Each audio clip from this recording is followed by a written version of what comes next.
À la fin du 19e siècle, l'Empire russe obtient une concession en Mandchourie, au nord-est de la Chine, pour prolonger la ligne du transsibérien.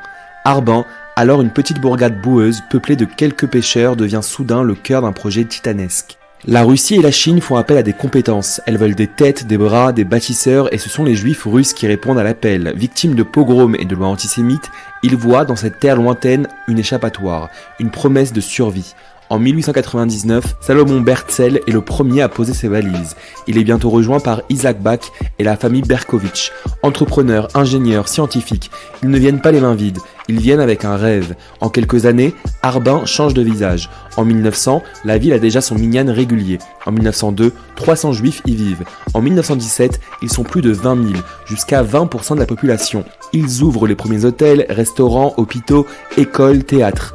Il donne une âme et un souffle à cette ville née du givre. Le docteur Abraham Kaufmann fonde un hôpital moderne. Simon Caspé, pianiste virtuose et fils d'hôtelier, fait rayonner la culture juive. Le National Geographic décrira Harbin comme l'une des plus grandes réussites de construction urbaine au monde. Mais l'âge d'or est bref. En 1931, l'armée japonaise envahit la Mandchourie. Les suprémacistes russes blanches installés dans la région prennent pour cible les juifs. Simon Caspé, citoyen français, est enlevé. Ses ravisseurs réclament une rançon et envoient à son père un morceau de son oreille.